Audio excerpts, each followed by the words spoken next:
Hello বন্ধুরা, তোমাদের সকলকে basic maths with Suman YouTube চ্যানেলে স্বাগত।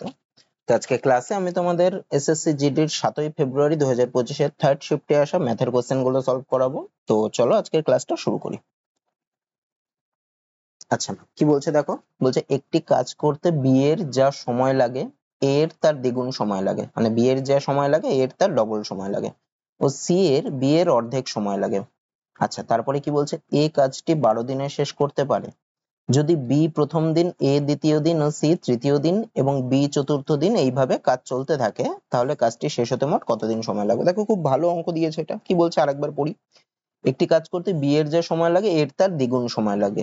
তা আমি ধরছি বি এর সময় লাগে হচ্ছে এক্স দিন, তাহলে এর কত সময় লাগবে, এর সময় লাগবে কি বি এর সময়ের দ্বিগুণ, মানে এক্স এর দ্বিগুণ, মানে 2x দিন সময় লাগবে। আবার কি বলছে, সি এর হচ্ছে বি এর অর্ধেক সময় লাগে, তাহলে সি এর কত সময় লাগবে, বি এর যা লাগছে এক্স তার অর্ধেক, মানে এক্স বাই 2 দিন। আচ্ছা, আবার কি বলে দিয়েছে, এ কাজটি 12 দিনে করতে পারে। এখানে এ কত দিনে করছে, 2x দিনে, তার মানে কি পেলাম, 2x এর মানটা হচ্ছে সমান সমান 12, তাহলে x এর মান কত হবে, x এর মান হবে 12/2 মানে 6। আচ্ছা, তাহলে আরেকটা কি ছিল, সি ছিল, তাহলে দেখো, তাহলে বি কত দিনে করলো কাজটা, এক্স দিনে মানে 6 দিনে। আচ্ছা, এ কত দিনে করবে, এ হচ্ছে 2x দিনে বলে দিয়েছিল 12 দিনে, আর সি কত দিনে করবে, x/2 মানে 6/2 করলে হয় 3 দিনে। আচ্ছা, এরপরে কি বলছে, যদি বি প্রথম দিন, এ দ্বিতীয় দিন ও সি তৃতীয় দিন এবং বি চতুর্থ দিনে এইভাবে কাজ চলতে থাকে, তাহলে কাজটি শেষ হতে মোট কতদিন সময় লাগবে। আচ্ছা, আমি এবার কি করব, আমি টোটাল কাজটা ধরবো। টোটাল কাজটা কি ধরবে, যে যে যতদিনে কমপ্লিট করে তাদের সেই দিন সংখ্যাটার লসাগুটা ধরবো। তাহলে আমি টোটাল কাজ কত ধরলাম, 6, 12 আর 3 এর লসাগু। 6, 12 আর 3 এর লসাগু করলে কত হয়, 6, 12 আর 3 এর লসাগু করলে হয় 12। আচ্ছা, এবার আমি কি করব, প্রত্যেকে একদিনে কতগুলো করে কাজ করে সেটা বের করব। তাহলে দেখো, আমি তাহলে কি পেলাম, টোটাল কাজ হচ্ছে 12 বা 12টা। তাহলে বি দেখো 6 দিনে 12টা কাজ করে, তা বি যদি 6 দিনে 12টা কাজ করে, তাহলে বি একদিনে কতগুলো কাজ করবে, 6 দিনে 12টা করছে মানে একদিনে করবে দুটো, 12/6 মানে দুটো। এ একদিনে কতটা করবে, মানে একদিনে করছে দুটো, তাহলে এ একদিনে কটা করবে, এ দেখো এ 12 দিনে 12টা করছে মানে প্রত্যেকদিন একটা করে, মানে একদিনে একটা কাজ করবে। আর সি দেখো 3 দিনে 12টা করছে, মানে একদিনে কটা কাজ করছে, সি একদিনে 4টে। তাহলে কি পেলাম, বি একদিনে করছে দুটো, এ একদিনে করছে একটা, সি একদিনে করছে 4টে। এইবার কি বলছে দেখো, যদি বি প্রথম দিন কাজ করে, তাহলে বি প্রথম দিন কাজ করলো মানে কটা কাজ হলো, দুটো। তারপরের দিন কে কাজ করছে, এ দ্বিতীয় দিন, তাহলে এ দ্বিতীয় দিনে কটা কাজ করলো, এ একদিনে একটা করে, মানে দ্বিতীয় দিনে একটা করলো। আর সি তৃতীয় দিন, সি তৃতীয় দিনে, সি একদিনে কটা কাজ করে, 4টে, মানে সি তৃতীয় দিনে কটা কাজ করলো, 4টে। তাহলে এই 3 দিনে মোট কটা কাজ হলো, বি করলো দুটো, এ করলো একটা, 2 আর 1 3 আর 4 7টা কাজ হলো। তারপরে চতুর্থ দিন আবার কে কাজ করবে, চতুর্থ দিন আবার এরকম করেই চলতে থাকবে, চতুর্থ দিন বি, পঞ্চম দিন এ, ষষ্ঠ দিন সি, এইভাবে চতুর্থ দিন আবার বি কাজ করবে। তো চতুর্থ দিনে তাহলে বি কটা কাজ করবে, দুটো কাজ করবে। তাহলে চতুর্থ দিন পরে মানে 4 দিনে মোট কটা কাজ হবে, 3 দিনে 7টা হয়েছে, চতুর্থ দিনে আরো দুটো, মানে 4 দিনে কটা কাজ হলো, 7 যোগ 2 মানে 9টা কাজ। আচ্ছা, পঞ্চম দিন আবার কে করবে, এ করবে, যেহেতু এ দ্বিতীয় দিন ছিল, মানে আবার ওই সার্কেলে চলতে থাকবে। তাহলে পঞ্চম দিনে তাহলে কটা কাজ হবে, বি এই এ করবে, এ একদিনে কটা করে, একটা, তাহলে পঞ্চম দিনে একটা কাজ হবে। তাহলে 4 দিন অবধি 9টা কাজ হয়েছিল, পঞ্চম দিনে আরো একটা, মানে কতগুলো কাজ হয়ে গেল, 10টা। টোটাল কাজ আমার কটা, এই যে 12টা, তাহলে 10টা কাজ হয়ে গেল, মানে আর দুটো কাজ পড়ে থাকলো। ষষ্ঠ দিন কে কাজ করবে, ষষ্ঠ দিন সি কাজ করবে। সি একদিনে কটা কাজ করে, 4টে, মানে 4টে কাজ করতে একদিন লাগে। তাহলে আর কাজ বাকি রয়েছে দুটো, তাহলে 4টে কাজ করতে যদি একদিন লাগে, দুটো কাজ করতে কতদিন, অর্ধেক দিন লাগবে। মানে ষষ্ঠ দিনে ও কটা কাজ করবে, দুটো কাজ করবে, দুটো কাজ করতে তাহলে টাইম লাগবে কত, ষষ্ঠ দিন তো পুরোটা করবে না, তাহলে কত টাইম লাগবে, আর ও 4টে কাজ করে একদিনে, তাহলে দুটো কাজ করবে 1/2 দিনে, মানে 0.5 দিনে। তার মানে 5 দিন তো হলোই, আরো লাস্টের দিনটা অর্ধেক কাজ করবে সি, মানে কতদিন কাজ করবে, 0.5 দিন, আর আগে হয়েছে 5 দিন, তাহলে টোটাল কতদিন লাগবে, 5 যোগ 0.5 মানে 5.5 দিন, মানে অপশন এ হবে। তারপরেরটা কি বলছে দেখো, এক্স ও ওয়াই এর মধ্য সমানুপাতি জেড। আমরা কি জানি, দুটি সংখ্যার মধ্য সমানুপাতি মানে রুট ওভার সংখ্যা দুটির গুণফল। তাহলে এক্স ও ওয়াই এর মধ্য সমানুপাতি কি হবে, রুট ওভার এক্স ওয়াই, সেটা সমান সমান কি বলেছে, জেড। আচ্ছা, আমরা যদি দুপাশে রুটটা তোলার জন্য স্কোয়ার করে দিই, তাহলে এক্স ওয়াই সমান সমান কি হয়ে যাবে, দুপাশে স্কোয়ার করলে হয়ে যাবে জেড স্কোয়ার। আচ্ছা, তাহলে এক্স ওয়াই কি হলো, জেড স্কোয়ারের সমান হলো। এবার কি বলছে দেখো, এক্স স্কোয়ার জেড ও ওয়াই স্কোয়ার জেড এর মধ্য সমানুপাতি। তাহলে এক্স স্কোয়ার জেড এর ওয়াই স্কোয়ার জেড এর মধ্য সমানুপাতি আবার কি হবে, রুট ওভার ওই দুটোর গুণফল, মানে X square Z into Y square Z. তাহলে রুট ওভার এক্স স্কোয়ার করলে এক্স হয়, রুট ওভার ওয়াই স্কোয়ার করলে ওয়াই হয়, ইন্টু দুটো জেড এর স্কোয়ার, দুটো জেড এর গুণ করলে জেড স্কোয়ার, মানে একটা জেড থাকবে জেড। তাহলে কি বেরোলো, এই দুটোর মধ্যে সমানুপাতি এক্স ওয়াই জেড। আবার এক্স ওয়াই সমান সমান কি বলেছে, জেড স্কোয়ার। তাহলে এক্স ওয়াই এর জায়গায় আমি কি লিখবো, জেড স্কোয়ার আর একটা জেড ইন্টু জেড। তাহলে জেড স্কোয়ারের জেড গুণ করলে কত হবে, জেড কিউব। তাহলে এদের মধ্যে সমানুপাতি কত হবে, জেড কিউব, অপশন এ। তারপরেরটা কি বলছে দেখো, 18 কিমি পার ঘন্টা বেগে গতিশীল একটি ট্রেনের দৈর্ঘ্য 496 মিটার, 664 মিটার লম্বা একটি সুড়ঙ্গ অতিক্রম করতে ট্রেনটির কত সময় লাগবে। আচ্ছা, ট্রেনটির গতিবেগ কত বলেছে, 18 কিমি পার ঘন্টা। তা এই 18 কিমি পার ঘন্টাটাকে আমি মিটার পার সেকেন্ডে নেবো। তো কিমি পার ঘন্টা থেকে মিটার পার সেকেন্ডে নিতে গেলে কি করতে হয়, 5/18 দিয়ে গুণ করতে হয়, ইন্টু 5/18। মানে কিমি থেকে মিটার নিতে গেলে 1000 দিয়ে গুণ, আর ঘন্টা থেকে সেকেন্ডে নিতে গেলে 3600 দিয়ে গুণ। মানে 1000/3600 দিয়ে গুণ করতে হবে, ওটা কাটাকুটি করে 5/18 হয়। তাহলে এত মিটার পার সেকেন্ড, 18 কেটে যায়, তার মানে ওর গতিবেগ কত, 5 metre per second. 5 metre per second মানে কি, 1 সেকেন্ডে যায় 5 মিটার। আচ্ছা, ট্রেনটির দৈর্ঘ্য বলেছে 496 মিটার, আর কি অতিক্রম করছে, 664 মিটার লম্বা একটি সুড়ঙ্গ। দেখো, সুড়ঙ্গ অতিক্রম করা মানে কি, সুড়ঙ্গটা ট্রেনটা পুরো অতিক্রম করছে মানে কতটা দূরত্ব যাচ্ছে, ট্রেনটার দৈর্ঘ্য প্লাস সুড়ঙ্গটার দৈর্ঘ্য, মানে কত মিটার যাচ্ছে, 496 ট্রেনটার দৈর্ঘ্য প্লাস সুড়ঙ্গটার দৈর্ঘ্য মানে 664। এ দুটো যোগ করলে কত, 4 আর 6 10 শূন্য, হাতে 1, 6 রেখে 57, 16 6, হাতে 1, 6 রেখে 7 4 11। তাহলে টোটাল কত মিটার যাবে, 1160 মিটার। আচ্ছা, তাহলে সুড়ঙ্গটা অতিক্রম করতে ট্রেনটির কত সময় লাগে। ট্রেনটি দেখো 5 মিটার যেতে সময় লাগে হচ্ছে 1 সেকেন্ড, তাহলে 1 মিটার যেতে সময় লাগবে 1 এর 5 সেকেন্ড। আর সুড়ঙ্গ অতিক্রম করা মানে কতটা ডিস্টেন্স যাবে, নিজের দৈর্ঘ্য প্লাস সুড়ঙ্গের দৈর্ঘ্য মানে 1160 মিটার। 1160 মিটার দূরত্ব অতিক্রম করবে কত, 1160/5 এত সেকেন্ড। কাটাকুটি করি, 11-এর মধ্যে 2 বার যায় তাহলে 1 6, 16-এর মধ্যে 3 বার যায় 1 0 2, মানে 232 সেকেন্ড সময় লাগবে। তারপরেরটা কি বলছে দেখো, বিপরীত দিক থেকে আসা দুটি ট্রেন পরস্পরকে 25 সেকেন্ডে অতিক্রম করে। যদি প্রত্যেকটি ট্রেনের দৈর্ঘ্য 250 মিটার, একটি, আচ্ছা এখানে যদিটা হবে না, প্রত্যেকটি ট্রেনের দৈর্ঘ্য 250 মিটার, একটি ট্রেনের গতিবেগ 45 কিমি পার ঘন্টা হলে অপর ট্রেনের গতিবেগ কত কিমি পার ঘন্টা। তাহলে দেখো কি বলছে দেখো, দুটি ট্রেন পরস্পরকে 25 সেকেন্ড অতিক্রম করে, বিপরীত দিক থেকে আসা। তো বিপরীত দিক থেকে আসা মানে একটা ট্রেন এদিক থেকে এদিক যাচ্ছে, একটা ট্রেন এদিক থেকে এদিক যাচ্ছে। দেখো, ট্রেন দুটি পরস্পরকে অতিক্রম করা মানে কি, ট্রেন দুটোর দৈর্ঘ্যের সমষ্টি, ততটা দূরত্ব যাওয়া। তাহলে দেখো, প্রত্যেকটি ট্রেনের দৈর্ঘ্য 250 মিটার, তাহলে ট্রেন দুটো পরস্পরকে অতিক্রম করছে মানে ট্রেন দুটোর দৈর্ঘ্যের সমষ্টিকে অতিক্রম করছে, তার মানে কতটা অতিক্রম করছে, 250। প্রত্যেকটা যদি 250 করে হয়, তাহলে দুটো ট্রেনের দৈর্ঘ্য কত হবে, 250 ইন্টু 2, বা 250 যোগ 250 একই হবে, হচ্ছে 500 মিটার। আচ্ছা, একটি ট্রেনের গতিবেগ 45 কিমি পার ঘন্টা হলে অপর ট্রেনটির গতিবেগ কত। আচ্ছা, 45 কিমি পার ঘন্টা, ওটাকে আমি মিটার পার সেকেন্ডে নিই। তাহলে 45 কিমি পার ঘন্টা, ওটাকে যদি আমি মিটার পার সেকেন্ডে নিই, তাহলে কি করতে হয়, 5/18 দিয়ে গুণ করতে হয়, আগের অঙ্কটা দিয়ে করলাম। তাহলে 45 ইন্টু 5/18 এত মিটার পার সেকেন্ড। এটা একটা ট্রেনের গতিবেগ, কাটাকুটি করে 9 দিয়ে কাটলে হয় 2, উপরে হয় 5, মানে 5 5 25/2 এত মিটার পার সেকেন্ড। আচ্ছা, আমাকে কি বার করতে বলেছে, অপর না, এটা অপর, হ্যাঁ, অপর ট্রেনটির গতিবেগ কত। আমি ধরছি অপর ট্রেনটার গতিবেগ হচ্ছে x মিটার পার সেকেন্ড। তাহলে এক্ষেত্রে নেট গতিবেগ কি হয়ে যায়, যখন উল্টো দিক থেকে আসে, দুটো ট্রেন বিপরীত দিক থেকে আসে, সেক্ষেত্রে আপেক্ষিক গতিবেগ বা নেট গতিবেগ হয়ে যায় ওই দুটো ট্রেনের গতিবেগের সমষ্টি। মানে নেট গতিবেগ কত হবে, 25/2 প্লাস x এত মিটার পার সেকেন্ড। আচ্ছা, মানে তারা 1 সেকেন্ডে যাচ্ছে হচ্ছে এত মিটার। আচ্ছা, ট্রেন দুটো পরস্পরকে অতিক্রম করতে বলেছে 25 সেকেন্ডে, তাহলে 1 সেকেন্ডে যদি এত মিটার যায়, 25 সেকেন্ডে কতটা যাবে, 25 ইন্টু এইটা, 25 ইন্টু এই দূরত্বটা, মানে এত মিটার। এই যে দূরত্ব, সেই দূরত্বটাই হচ্ছে ট্রেন দুটোর দৈর্ঘ্যের সমষ্টি। ট্রেন দুটো পরস্পরকে অতিক্রম করছে, এই দূরত্বটা মানে ট্রেন দুটোর দৈর্ঘ্য সমষ্টি, মানে 500 মিটার। তাহলে আমি কি পেলাম, 25 ইন্টু 25/2 প্লাস এক্স সমান সমান হচ্ছে 500। আচ্ছা, 25 আর 500 কে যদি কাটি তাহলে হয় 20, মানে x সমান সমান কি হবে 20, আর 25/2টা ডান পাশে গেলে মাইনাস। আচ্ছা, 25/2 মানে হচ্ছে 2 দিয়ে ভাগ করলে হয় 12.5, মানে x এর মান কত পেলাম, 7.5। তাহলে এটা কি পেলাম, অপর ট্রেনটার গতিবেগ হলো 7.5 এত, এটা হচ্ছে মিটার পার সেকেন্ড। আমাকে বলেছে কত কিমি পার ঘন্টা, তাই মিটার পার সেকেন্ডে থেকে কিমি পার ঘন্টায় নেব। আগেরটা কি করছিলাম, কিমি পার ঘন্টা থেকে মিটার পার সেকেন্ডে নিলে 5/18 দিয়ে গুণ করছিলাম। তাহলে এবার উল্টোটা যাচ্ছি, উল্টোটা গেলে কি করব, ঠিক তার উল্টো দিয়ে গুণ, মানে 18/5 দিয়ে গুণ করব। তাহলে কত কিমি পার ঘন্টা হবে, 7.5 ইন্টু 18/5 কিমি পার ঘন্টা। আচ্ছা, পয়েন্টটাকে তুলে দিলে নিচে একটা শূন্য, মানে 50 করে দিই। 25 দিয়ে কাটলে হয় 50, আর 25 দিয়ে 75 কে কাটলে হয় 3, 2 আর 18 কে কাটলে হয় 9, মানে 3 নং 27 কিমি পার ঘন্টা। তাহলে অপর ট্রেনটার গতিবেগ কত? 27 কিমি পার ঘন্টা, অপশন ডি। তারপর কি বলছে দেখো, একটি কারখানায় 96 জন শ্রমিকের বয়সের গড় হচ্ছে 32 বছর। তাদের মধ্যে পুরুষদের বয়সের গড়, গড়ে না গড়, এটা পুরুষদের বয়সের গড় 41 বছর এবং মহিলাদের বয়সের গড় 25 বছর। ওই কারখানায় কতজন মহিলা শ্রমিক আছে? আচ্ছা, এটাকে অ্যালিগেশনের মাধ্যমে আমরা করতে পারি। ধরো পুরুষ রয়েছে এখানে, মহিলা রয়েছে এখানে। তো পুরুষদের বয়সের গড় বলেছে 41 আর মহিলাদের বয়সের গড় বলেছে 25, আর দুজনের মিলিয়ে পুরুষ ও মহিলার হচ্ছে 32।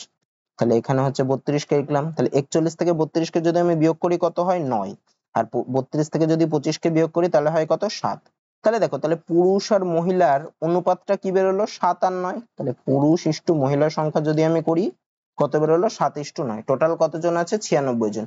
আমাকে কি বার করতে বলেছে? কতজন মহিলা শ্রমিক আছে। তাহলে মহিলা শ্রমিক কতজন আছে? মহিলার ভাগে যত তত মানে 9, ডিভাইডেড বাই দুটোর যোগফল মানে 97 যোগ করলে হয় 16, ইন্টু টোটাল যতজন শ্রমিক আছে মানে 96 ইন্টু 96। তাহলে কাটাকুটি করলে হয় 6, মানে 6×9 = 54। তো এইভাবে করতে পারো, এইভাবে করলে তাহলে অত ক্যালকুলেশনের দরকার হবে না। তাহলে কতজন মহিলা শ্রমিক আছে? 54 জন। আচ্ছা, এক্স ধরেও করতে পারো। এক্স ধরে করলে কি করব? আচ্ছা, 96 জন শ্রমিকের গড় বয়স বলেছে 32, তাহলে 96 জনের বয়সের সমষ্টি কত হবে? 96 গুণ 32 হবে, একটা মান বেরোবে। তাদের মধ্যে পুরুষদের গড় বয়স, আচ্ছা টোটাল আছে 96 জন, আমি ধরলাম এক্স জন আছে পুরুষ আর মহিলা তালে আছে 96 মাইনাস এক্স এতজন মহিলা। তাহলে পুরুষদের বয়সের গড় বলেছে 41, তাহলে এক্স জনের বয়সের সমষ্টি কত হবে? 41 গুণ এক্স প্লাস মহিলাদের বয়সের গড় বলেছে, এই মহিলাদের আছে হচ্ছে 96 মাইনাস এক্স, তাদের বয়সের গড় বলেছিল 25, তাহলে তাদের বয়সের সমষ্টি হবে এটা ইন্টু 25।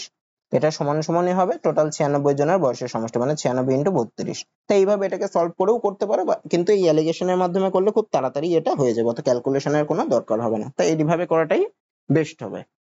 তারপরেরটা কি বলছে দেখো, পেট্রোলের দাম লিটার প্রতি 60% বৃদ্ধি পেয়েছে, এর জন্য খরচ কেবলমাত্র 44% বাড়াতে পেট্রোলের ব্যবহার কত শতাংশ কমাতে হবে? কি বলছে দেখো, পেট্রোলের দাম 60% বৃদ্ধি পেয়েছে। আমি ধরছি আগে দাম ছিল হচ্ছে 100, তাহলে 60% বৃদ্ধি পেলো মানে এখন দাম কত? এখন হয়ে যাবে হচ্ছে 100 যোগ 60 মানে 160। আচ্ছা, এর জন্য খরচ কেবলমাত্র 44% বাড়বে, মানে আগের দাম ছিল 100 মানে 100 টাকাই খরচ করতো, তাহলে এখন খরচ করবে 44% বাড়বে, মানে এখন খরচ কত করবে? এখন খরচ করতে চাচ্ছে হচ্ছে 144 টাকা, কিন্তু এখন দাম কত? 160, ও খরচ করতে চাচ্ছে 144 টাকা, মানে ব্যবহার কিছুটা কমাতে হবে। কতটা ব্যবহার কমাতে হবে? এখন দাম 160 কিন্তু খরচ 140, তাহলে কত পরিমাণ ব্যবহার কমাতে হবে? কত টাকার ব্যবহার কমাতে হবে? 160 মাইনাস 144 এর মানে 16 টাকার ব্যবহার কমাতে হবে। কত টাকার মধ্যে? এখন যা দাম তত টাকার মধ্যে, মানে 160 টাকার মধ্যে। তাহলে কত পার্সেন্ট ব্যবহার কমাতে হবে? মানে যতটা কমাতে হবে ডিভাইডেড বাই এখন দাম যতটা, মানে 160 ইন্টু পার্সেন্টেজে নিতে হবে, মানে ইন্টু 100%। 16 আর 160 কে কাটলে 10, 0 0 কেটে গেল, তার মানে কত পার্সেন্ট হলো? 10%। তাহলে পেট্রোলের ব্যবহার কত শতাংশ কমাতে হবে? 10% কমাতে হবে, অপশন এ। তারপরেরটা কি বলছে দেখো, বার্ষিক একই সুদের হারে কিছু পরিমাণ টাকার 2 বছরের সরল সুদ 40 টাকা ও চক্রবৃদ্ধি সুদ 44 টাকা হলে মূলধনের পরিমাণ কত টাকা? দেখো, 2 বছরের ক্ষেত্রে সরল সুদের চক্রবৃদ্ধি সুদের পার্থক্য বলে দিলে এই সুদের হার বের করার একটা ফর্মুলা আছে, সেক্ষেত্রে কি এটা খালি 2 বছরের ক্ষেত্রে এই ফর্মুলাটা কাজে লাগবে। সুদের হার সমান সমান কি ফর্মুলাটা? এটা সমান সমান 2 ইন্টু সুদের পার্থক্য, মানে চক্রবৃদ্ধি সুদের সরল সুদের পার্থক্য, ডিভাইডেড বাই সরল সুদ ইন্টু 100, এত পার্সেন্ট, পার্সেন্টেজের জন্য 100 গুণ। আচ্ছা, তাহলে সুদের হারটা কি হবে? 2 ইন্টু সুদের পার্থক্য, সুদের পার্থক্য মানে কত? সরল সুদ হচ্ছে 40 টাকা, চক্রবৃদ্ধি সুদ 44 টাকা, তাহলে পার্থক্য কত? 4 টাকা। 44 মাইনাস 40 করলে হয় 4, মানে 4 ডিভাইডেড বাই সরল সুদ কত? 40 টাকা, মানে ডিভাইডেড বাই 40 ইন্টু 100, এত পার্সেন্ট। আচ্ছা, এই শূন্য এই শূন্য কেটে দিলাম, 4 4 কেটে দিলাম, তাহলে সুদের হার কত হলো? 10 গুণ 2 করলে হয় 20%। আচ্ছা, তাহলে মূলধনের পরিমাণ কত? আমি ধরছি মূলধনটা x টাকা।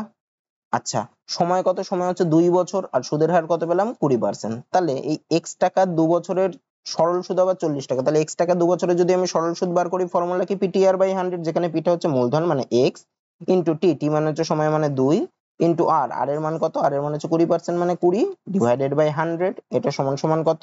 সরল সুদটা মানে 40। আচ্ছা, তাহলে x সমান সমান কি হবে? এই শূন্য কেটে দিলাম, ডান পাশে নিয়ে যায়, তাহলে 40 গুণ 10 থাকছে আর 2 গুণ 2 থাকছে, 2 দিয়ে 40 কে কাটলে হয় 20, 2 দিয়ে 20 কে কাটলে 10, মানে 100। তার মানে মূলধনের পরিমাণ কত টাকা? 100 টাকা, অপশন সি। তারপরেরটা কি বলছে দেখ, একটি চোঙের ভূমির ব্যাসার্ধ 7 সেমি এবং উচ্চতা 9.5 সেমি, চোঙটির পার্শ্বতলের ক্ষেত্রফল কত বর্গ সেমি? দেখো, চোঙের পার্শ্বতলের ক্ষেত্রফলের ফর্মুলা কি, 2 ইন্টু পাই, পাই মানে 22/7, ইন্টু আর ইন্টু এইচ, যেখানে আরটা কি, আরটা হচ্ছে ভূমির ব্যাসার্ধ, আর এইচটা কি, এইচটা হচ্ছে চোঙটির উচ্চতা। তাহলে এই ক্ষেত্রে মানে ভূমির পরিধি ইন্টু উচ্চতা, ভূমির পরিধি কি, ভূমিটা একটা বৃত্ত, ইন্টু ওটাকে উচ্চতা দিয়ে গুণ করলেই চোঙের পার্শ্বতলের ক্ষেত্রফল বেরিয়ে যায়। তাহলে চোঙের পার্শ্বতলের ক্ষেত্রফল কত হবে, সমান সমান 2 ইন্টু 22/7 ইন্টু আর, আর এর মান কত, ভূমির ব্যাসার্ধ 7 বলেছে মানে আর এর মান হবে 7, ইন্টু উচ্চতা, উচ্চতা কত 9.5, 9.5 করে দিলাম। আচ্ছা, পয়েন্টটাকে তুলে দিলে নিচে একটা 10 পাবো, এই সাথে কেটে গেল, 5 দিয়ে যদি কাটি তাহলে 2, আর উপরে হবে 19, এই 2 দিয়ে কেটে গেল, তাহলে 19 আর 22 এর গুণ করলে কত, 19 দুগুণে 38 এর 8 হাতে 3, 19 দুগুণে 38 এর 3 41, মানে কত হবে 418 বর্গ সেমি, অপশন বি। তারপরেরটা কি বলছে দেখো, একটি ভগ্নাংশের লবকে 10% বৃদ্ধি করলে ও হরকে 10% হ্রাস করলে ভগ্নাংশটি হয় 11/45, মূল ভগ্নাংশটি কত? আমি ধরছি ভগ্নাংশটি হলো x/y, মানে ভগ্নাংশটার লব হচ্ছে x আর হর হচ্ছে y। লবকে কি করেছে, লবকে 10% বৃদ্ধি করেছে, তাহলে লবটা x ছিল, 10% বৃদ্ধি করলে লব কত হবে, x ইন্টু 110/100, আর হর কত হবে, হর ছিল y, y কে কি করেছে 10% হ্রাস করেছে, তাহলে হর কত হবে y ইন্টু 90/100। তাই এটা বাই এটা করলে ভগ্নাংশটা কত হচ্ছে 11/45, তাহলে সমান সমান 11/45। আচ্ছা, এই 100 দেখো কেটে যাবে, আর এই শূন্য কেটে যাবে, তাহলে কি হচ্ছে x/y সমান সমান 11/9টাকে যদি আমি ডান পাশে পাঠাই তাহলে 11/45 ইন্টু, আচ্ছা 11 কেটে যেত এরকম ভাবে, ঠিক আছে ডান পাশেই পাঠিয়ে দিই, ইন্টু 9/11 উল্টে যাবে, ওটা 11 কাটলো, 9/45 কাটলে 5, আর উপরে থাকছে 1, তার মানে x/y কত বেরোলো 1/5, তার মানে ভগ্নাংশটি কত ছিল 1/5, মানে অপশন এ হবে। তারপরটা কি বলছে দেখো, আশিস কিরণ ও মহেশের গড় ওজন 46 কেজি, আশিস ও কিরণের গড় ওজন 40 কেজি এবং কিরণ ও মহেশের গড় ওজন 43 কেজি, তাহলে কিরণের ওজন কত কেজি? দেখো কি বলছে, আশিস কিরণ ও মহেশের গড় ওজন হচ্ছে 46 কেজি, তাহলে এদের ওজনের সমষ্টিটা বার করি, তাহলে আশিস প্লাস কিরণ প্লাস মহেশ, এদের তিনজনের ওজনের সমষ্টি কত হবে, গড় বলেছে 46 তিনজনের, তাহলে সমষ্টি কত হবে 46 গুণ 3, গুণ করলে কত হয় 138। আবার কি বলেছে, আশিস ও কিরণের গড় ওজন 40 কেজি, তাহলে আশিস, ও এটা আশিস, আশিস আর কিরণের গড় ওজন বলেছে 40, তাহলে এদের দুজনের সমষ্টি কত হবে 40 গুণ 2, মানে কত হয় 80। তাহলে দেখো, আশিস কিরণ আর মহেশের থেকে যদি আমি আশিস আর কিরণকে বাদ দিই তাহলে খালি মহেশ পড়ে থাকে, তাহলে মহেশের ওজন কত হবে, তিনজনের ওজন থেকে 80টাকে বাদ দেবো, মানে 138 মাইনাস 80, মানে কত হবে 58 কেজি। আচ্ছা, আবার কি বলেছে, কিরণ ও মহেশের গড় ওজন বলেছে 43 কেজি, তাহলে কিরণ প্লাস মহেশ সমান সমান কত, এদের দুজনের যদি সমষ্টি বার করি কত হবে, দুজনের গড় 43, মানে সমষ্টি 43 ইন্টু 2 মানে 86। আচ্ছা, কিরণ আর মহেশের ওজন হচ্ছে 86, তার মধ্যে মহেশের ওজন হচ্ছে 58, তাহলে কিরণ আর মহেশের থেকে যদি মহেশের ওজনটা বাদ দিয়ে দিই তাহলে কিরণের ওজনটা পাওয়া যাবে, তাহলে কিরণের ওজন কত হবে, সমান সমান এদের দুজনের সমষ্টি 86 মাইনাস মহেশের ওজন মানে 58, বিয়োগ করলে কত হয় 38, মানে অপশন, ও সরি 38 না তো 28 হবে, সরি সরি সরি 28 হবে বিয়োগ করলে, মানে অপশন সি হবে। তারপরেরটা কি বলছে দেখো, 20,240 টাকা দিয়ে একটি দ্রব্য বিক্রি করায় একজন দোকানদারের 8% ক্ষতি হয়েছে, তাহলে দ্রব্যটি কত দামে বিক্রি করলে তার 12% লাভ হবে? আচ্ছা, দ্রব্যটার তাহলে ক্রয় মূল্য কত, এত টাকায় বিক্রি করে যদি 8% ক্ষতি হয় তাহলে দ্রব্যটার ক্রয় মূল্য কত হবে, ক্রয় মূল্য সমান সমান হবে 20,240 ইন্টু 100/8%, যেহেতু ক্ষতি হচ্ছে বাই 92 হবে, ঠিক আছে। অথবা এইভাবে যদি বুঝতে অসুবিধা হয় তুমি ক্রয় মূল্য ধরে নাও x, তাহলে ক্রয় মূল্য যদি x হয় তাহলে 8% ক্ষতিতে বিক্রয় মূল্য কত হবে, x ইন্টু 92/100, 8% যেহেতু ক্ষতি হচ্ছে তো 100 থেকে 8 কম, যদি লাভ হতো 8 বেশি হতো, বা যত টাকা লাভ হবে তত বেশি হবে। এটা ইজিক্যাল টু বলেছে 20,240, তাহলে এখান থেকে x এর মানও বের করতে পারো, যেভাবে খুশি করতে পারো, এভাবে যদি বুঝতে অসুবিধা হয় তাহলে এইভাবে করবে, x ধরে করবে। x এর মান কত, 20,240 ইন্টু 100 ডিভাইডেড বাই 92। আচ্ছা, 2 দিয়েই কাটছি আমি, তাহলে হয় 46, এখানে কাটলে হয় 1 0 1 2 0, 46 কে 2 দিয়ে যাবে, আচ্ছা 2 দিয়ে কাটলে হয় 23, আর এখানে 2 দিয়ে কাটলে হয় 5, 12 দুটো সংখ্যা নামছে মানে 0 6 0, 23 দিয়ে কাটি আবার, তাহলে 23 দুগুণে 46, তারপরে আবার 46 মানে 2 0, মানে x এর মান কত হলো 2 2 0 0 0। এটা হচ্ছে ক্রয় মূল্য। কি বের করতে বলেছে, কত দামে বিক্রি করলে তার 12% লাভ হবে, তাহলে ক্রয় মূল্যের উপর 12% লাভে বিক্রয় মূল্য কত হবে, বিক্রয় মূল্যটা হবে তাহলে বিক্রয় মূল্য সমান সমান 22,000 ইন্টু ওর উপর 12% লাভ মানে ওটা ইন্টু 112/100, 0 0 0 0 কেটে দিলাম, তাহলে কত হয় 112 দুগুণে 112 দুগুণে হয় 224 4 হাতে 22, 112 দুগুণে 224 আর 22 যোগ করলে হয় 246, আর পরে একটা শূন্য ছিল, মানে 2 4 6 4 0, মানে অপশন সি। তারপরেরটা কি বলছে দেখো, ধার্য মূল্যের উপর 26% ছাড় দেওয়ার পরে একটি দ্রব্যের বিক্রয় মূল্য হচ্ছে 1886 টাকা, তাহলে ছাড়ের পরিমাণ কত টাকা? আচ্ছা, ধার্য মূল্যের উপর 26% ছাড় মানে কি? মানে হচ্ছে ধার্য মূল্য যদি 100 টাকা হয়, ছাড় দিয়েছে 26 টাকা, তাহলে বিক্রয় করেছে কত টাকা? 100 টাকায় 26 টাকা ছাড় দিলে বিক্রয় করেছে 100 মাইনাস 26 টাকায়, মানে কত? 74 টাকায়। তাহলে দেখো এই 74 টাকাটা এখানে বলেছে কত? 2886 টাকা, তাহলে 74 টাকা সমান সমান কত বলেছে এখানে? 2886 টাকা। আমাকে কি বার করতে বলেছে? ছাড়ের পরিমাণ, মানে এই যে ছাড় কত? 26 টাকা, মানে 26 টাকাটা কত? তাহলে 1 টাকা সমান সমান কত হবে? 2886 বাই 76, এই 74। আমাকে 26 টাকা কত বের করতে বলেছে, তাহলে 26 টাকা সমান সমান এটা ইন্টু 26 হয়ে যাবে। আচ্ছা, 2 দিয়ে যদি কাটি তাহলে হয় 37, আর এটা হবে 13।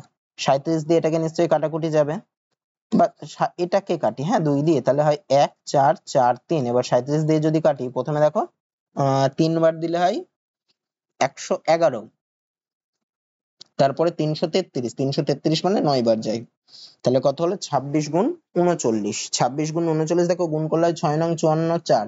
তো 54 4 মানে একটা অপশনে দেখো লাস্টে 4 আছে, মানে ওইটাই হবে, বাকি গুণ করে বের করে দেখবো ওটাই হবে, বাকি আর অপশনে হবে না। তারপরটা কি বলছে দেখো, বার্ষিক 2% সরল সুদের হারে কিছু পরিমাণ টাকা 4 বছরের সরল সুদ এত হলে মূলধনের পরিমাণ কত? তো আমি মূলধন x ধরছি, তাহলে সরল সুদের ফর্মুলা কি? PTR বাই 100, মানে x ইন্টু t মানে 4 ইন্টু r মানে 2%, মানে 2/100 সমান সমানই বলেছে 360। ওখান থেকে x এর মান বের করতে হবে, x সমান সমান তাহলে কত হবে? 360 ইন্টু 100 হয়ে যাবে, আর নিচে 4 গুণ 2 চলে আসবে। 4 দিয়ে 360 কে কাটলে হয় 90, 2 দিয়ে 90 কে কাটলে হয় 45, মানে x এর মান কত? 45 0 0, কোন অপশন এ হবে। তারপরে কি বলছে দেখো, দুটি ড্রামে 765 লিটার ও 833 লিটার তরল আছে, সর্বোচ্চ কত মাপের পাত্র দিয়ে দুটি ড্রামেরই তরল মাপা যাবে? দেখো যখনই এরকম বলবে সর্বোচ্চ কত মাপের ইয়ে দিয়ে তরল মাপা যাবে, তখন কি করতে হয়? এই দুটোর গসাগু করতে হয়, মানে 765 আর 833 এর গসাগু করব। আচ্ছা, এটা ভাগ প্রক্রিয়ার সাহায্যে করতে পারে, বড় বড় যখন দেবে তখন ভাগ প্রক্রিয়ার সাহায্যে করাটাই বেস্ট হবে। তো ভাগ প্রক্রিয়ার সাহায্যে যদি করি, প্রথমে একবার যাবে, মানে 765 থাকছে কত? 8, 6 এর 7, মানে 6, আর থাকছে না 68 দিয়ে, আবার 765 কে করতে হবে 868 দিয়ে, দেখো 8 বার যাবে, 8 8 64, 4 হাতে 6, 6 48 আর 6 ও সরি, এটা প্রথমে তো একবার যাবে, ভুল করছে, ওহো, মানে 68, তারপরে কি থাকছে? 8 5 85, মানে আবার একবার যাবে, মানে 68, থাকলো কত? 17, 68 মানে 4 17 68। আচ্ছা, যদি আমি একটু অপশন ধরে করতাম তাহলে দেখো 21, 21টা দেখো 3 আর 7 এর গুণিতক, তা আমি দেখি এটা 7 6 আর 5, 765 কে কি 3 দিয়ে ভাগ করা যায়? 3 দিয়ে দেখো ভাগ করা যায় না, 7 আর 6 13 আর 5, ও 3 দিয়ে ভাগ করা যাচ্ছে, 7 দিয়ে কি যাচ্ছে? না 7 দিয়ে যাচ্ছে না, তাহলে 21 হবে না। আচ্ছা, 17টা পরে দেখছি, 15, 15 মানে 765 কে 15 দিয়ে যায়, কিন্তু 833 কে কি 15 দিয়ে যায়? না, 833 কে দেখো 15 দিয়ে যায় না, তার মানে ওটাও হবে না। তারপরে আচ্ছা, এবার 17 দিয়ে দেখি, 765 কে দেখো 17 দিয়ে ভাগ করা যায়, আর 833 কেও দেখো 17 দিয়ে ভাগ করা যায়, তাহলে আমার উত্তর কোনটা হবে? উত্তর আমার ওইটাই হবে, মানে 17 লিটার। তারপরেরটা কি বলছে দেখো, প্রতি 100টি 1200 টাকার দরে 400টি নাশপাতি কেনা হয়েছে, মানে 400টি নাশপাতি কিনেছে, যার 100টার দাম হচ্ছে 1200 টাকা, তাহলে 400টার দাম কত হবে? 1200 ইন্টু 4 হবে, মানে কত? 4800 টাকা, মানে এটা কিনেছে, সেগুলোকে বিক্রি করে 1000 টাকা লাভ হয়েছে, তাহলে প্রতি ডজন নাশপাতির বিক্রয় মূল্য কত? তাহলে দেখো 4800 টাকায় কিনেছে, বিক্রি করে 1000 টাকা লাভ হয়েছে, তাহলে বিক্রি করেছে কত টাকা? 4800 যোগ 1000, মানে 5800 টাকায়। প্রতি ডজন নাশপাতির বিক্রয় মূল্য, মানে 12টার বিক্রয় মূল্য, এটা কতগুলোর বিক্রয় মূল্য? এটা হচ্ছে 400টার বিক্রয় মূল্য হচ্ছে এত, তাহলে একটার বিক্রয় মূল্য কত? 5800 বাই 400। বের করতে বলেছে কি প্রতি ডজন, মানে 12টার বিক্রয় মূল্য কত হবে? এটা ইন্টু 12 হবে। আচ্ছা, শূন্য দুটো কেটে দিলাম, 4 দিয়ে 12 কে কাটলে 3, মানে 3 গুণ যদি আমি 58 করি কত হয়? 3 8 24 4, হাতে 2, 3 5 15 দিয়ে 17, 174, অপশন ডি হবে। তারপরটা আচ্ছা, এটা একটা সরল অঙ্ক দিয়েছে, সরল অঙ্কটা কিভাবে করব দেখি। আচ্ছা, আগেকার কাজে আগে ভাগের কাজে, মানে এইটুকুর কাজ হবে, তাহলে আমি লিখি -9 যেরকম ছিল লিখি, তারপরে মাইনাস ছিল, এবার এটা ভাগ রয়েছে, তো আমি লিখছি -60 বাই -15 লিখতে পারি। তারপরে দেখো গুণটা একবারে করে দিতে, মাইনাস দিয়ে 6 গুণ করলে কত হয়? -12 হয়। আচ্ছা, এখানে দেখো এই মাইনাস কেটে গেল, 15 4 15 60, তাহলে কত দাঁড়াচ্ছে? -9 এখানেও -4, এখানেও -12, তো তিনটে চিহ্নই মাইনাস মানে আমার চিহ্ন মাইনাস হবে, আর তিনটে যোগ করতে হবে সংখ্যাগুলো, 4 13, 13 আর 12 25, মানে -25, অপশন সি হবে। তারপরটা এটা একটা সরল অঙ্ক দিয়েছে আগে, কার কাজ করব, ব্র্যাকেট আছে ফার্স্ট ব্র্যাকেট, আগে ফার্স্ট ব্র্যাকেটের কাজ করে ফেলি, তাহলে 21 ভাগ 7 মানে কত, 3। আচ্ছা 63/9 একবারে করেই ফেলি, তাহলে কত হয়, 7 নং 63 মানে কাটাকুটি করলে 7 হবে, 14/2 মানে 2 হবে, এখানে প্লাস ছিল, ইনটু 4 - 2 করলে হয় 2, তাহলে কি বেরোলো 3 গুণ আর ব্র্যাকেটের মধ্যে এইটুকু, তাহলে কত হচ্ছে 2 গুণ 2 মানে 4, 7 যোগ 4 মানে 11, তাহলে 3 গুণ 7 আর 4 11, 3 11 33 আছে, 33 তো অপশনে নেই, কিছু ভুল, ওফো 14/2 করে আমি 2 লিখেছি, 7 দুগুণে 14, তাহলে 7 গুণ 2 হবে, তার মানে এখানে কত থাকছে 3 গুণ 7 যোগ 14, 7 যোগ 14 করলে কত হয় 21 হয়, মানে 3 গুণ 21 মানে 63, মানে অপশন বি হবে। তারপরেরটা কি বলছে দেখো, 9 ও 49 এর মধ্য সমানুপাতে কত, তো মধ্য সমানুপাতে তিনটে অঙ্ক প্রায় করেছি, তাহলে মধ্য সমানুপাতে কত, √9 গুণ 49, মানে √9 মানে 3 ইন্টু √49 মানে 7, মানে 21 অপশনে। তারপরেরটা কি বলছে দেখো, এত এত এত এবং এত লসাগু কত। আচ্ছা এগুলো যদি আমি একটু অপশনে ধরি, দেখো এখানে 3, এখানে দেখো জোড় সংখ্যা দুটো রয়েছে, তাহলে আমার লসাগু নিশ্চয়ই জোড় সংখ্যাতেই বেরোবে, জোড় সংখ্যা যদি থাকে কোনো একটা, তার মানে 2 এর গুণিতকেই আমার লসাগু বেরোবে। এখানে দেখো লসাগুতে আমার একটা লাস্টে 3 দিয়েছে, বিজোড় সংখ্যা দিয়েছে, তো ওটা তো এদের লসাগু হতে পারে না, আর একটাতেও দেখো লাস্টে 7 দিয়েছে, ওটাও হতে পারে না। এবার জোড় সংখ্যা কোনটা কোনটা, এটা আর এটা। এখানে দেখো একটা শূন্য দিয়েছে এককের ঘরে, তো এককের ঘরে শূন্য থাকতে হলে আমাকে হয় 5 বা 10 এর গুণিতক কিছু থাকতে হবে সংখ্যাগুলোতে, তো আমার 5 এর গুণিতক নেই, 10 এর গুণিতক নেই, তার মানে এটাও হবে না, তাহলে তিনটে অপশন হলো না, মানে কোনটা হবে 7 8 1 2, বাকি তোমরা করে দেখবে লসাগু যেভাবে করো দেখবে ওটাই হবে, তো এটা অপশন ধরে একটু দেখলে তাহলে তাড়াতাড়ি হয়ে যাবে। তারপরটা আচ্ছা কি বলছে দেখো, কেতনের দুজন নাতির নাম মহেশ ও ডেভিড, মহেশের বয়স হচ্ছে 15 বছর আর ডেভিডের বয়স হচ্ছে 16 বছর। কেতন মহেশ ও ডেভিডের নামে বার্ষিক 10% চক্রবৃদ্ধি সুদের হারে কিছু অর্থ এমন ভাবে জমা রাখে যাতে যখন তাদের বয়স 22 বছর হবে তখন তারা ব্যাংক থেকে সমপরিমাণ অর্থ ফেরত পাবে। তাহলে কেতনের কাছে মোট 25,200 টাকা থাকলে কেতন ডেভিডকে কত টাকা দিয়েছিল। আচ্ছা দুজনকে দিয়েছে, মহেশ আর ডেভিডকে। মহেশের বয়স হচ্ছে 15 বছর, ডেভিডের বয়স হচ্ছে 16 বছর, আর কি বলেছে তারা 22 বছর পরে সমপরিমাণ অর্থ পাবে, মানে সুদাসুলটা দুজনের সুদাসুলি সমান হবে। তাহলে দেখো মহেশের বয়স হচ্ছে 15 বছর, তাহলে মহেশের টাকাটা কত বছর খাটবে, 22 বছর পর্যন্ত, মানে 7 বছর খাটবে, তাহলে মহেশের টাকা খাটলো 7 বছর, আর ডেভিডের এখন বয়স হচ্ছে 16, তাহলে ডেভিডের টাকা কত বছর খাটবে, 22 বছর হলে মানে 6 বছর খাটবে। তাহলে দেখো মহেশের টাকাটা বেশি বছর খাটছে, ডেভিডের টাকাটা কম বছর খাটছে, কিন্তু তাও তারা সমপরিমাণ অর্থ পাচ্ছে, তার মানে কি, তার মানে ডেভিডকে নিশ্চয়ই একটু বেশি অর্থ দিয়েছিল, মহেশকে একটু কম অর্থ দিয়েছে। আচ্ছা তা কত কত কম বেশি দিয়েছে, দেখো এদের সময়ের তফাৎটা কত, সময়ের তফাৎটা হচ্ছে 1 বছর, তাহলে এটা হবে হচ্ছে মহেশকে যেই অর্থ দিয়েছিল ডেভিডকে তার ওই অর্থটার 1 বছরের সুদাসল দিয়েছিল, ঠিক আছে, এটাই হচ্ছে 1 বছর যেহেতু তফাৎ। যদি 2 বছরের তফাৎ হতো, মানে ধরো 8 বছর আর 6 বছর করে খাটতো, তাহলে কি হতো, মহেশকে যে পরিমাণ অর্থ দিয়েছে ডেভিডকে তার 2 বছরের সমূল চক্রবৃদ্ধির সেই অর্থটা দিত। তাহলে দেখো সুদের হার হচ্ছে 10%, 10% সুদ মানে দেখো, তা 1 বছরের ক্ষেত্রে সরল সুদ আর চক্রবৃদ্ধি সুদ সেম হয়, তাহলে দেখো 10% মানে আমি কি লিখতে পারি, সুদের হার হচ্ছে 100/10, মানে 1/10, মানে আসল যদি 10 টাকা হয় তাহলে সুদ হচ্ছে 1 টাকা, তাহলে আসল হচ্ছে 10 আর সুদ হচ্ছে 1, তার মানে সুদ আসল কত, সুদ আসল হচ্ছে 10 যোগ 1 মানে 11, তার মানে কি, তার মানে মহেশকে যদি 10 টাকা দেয় তাহলে ডেভিডকে দিয়েছে 10 টাকার 1 বছরের সুদ আসলটা, মানে 11 টাকা দিয়েছে, তার মানে মহেশ আর ডেভিডের দেওয়া টাকার অনুপাত কত, মানে ওদের নামে রাখা টাকার অনুপাত হবে 10:11। আমাকে কি বের করতে বলেছে, ডেভিডকে কত টাকা দিয়েছিল, তাহলে ডেভিডের ভাগে কত পড়বে, ডেভিডের ভাগে যত আছে মানে 11 ডিভাইডেড বাই দুটো যোগফল 10 11 যোগফল 21 ইন্টু যত টাকা দিয়েছে, দুজনের মধ্যে যত টাকা ভাগ করেছে 25,200 ইন্টু 25,200। আচ্ছা 21 দিয়ে এটাকে কাটলে 21 1 21, 4 2 মানে 2 0 0। আচ্ছা 12 গুণ 11 করলে 132, তারপরে দুটো শূন্য, তাহলে ডেভিডকে কত টাকা দিয়েছিল 132,000 টাকা। তো আজকে ক্লাসটা এত দূরই থাকছে, তো আশা করি তোমাদের ক্লাসটা ভালো লেগেছে। যদি ক্লাসটা ভালো লেগে থাকে তাহলে ভিডিওটাতে একটা লাইক করে দিও, চ্যানেলে নতুন হলে আর এই ধরনের ভিডিও পেতে গেলে চ্যানেলটিকে সাবস্ক্রাইব করে নিও। তো আজকে এত দূরই থাকছে, দেখা হচ্ছে পরের ভিডিওতে।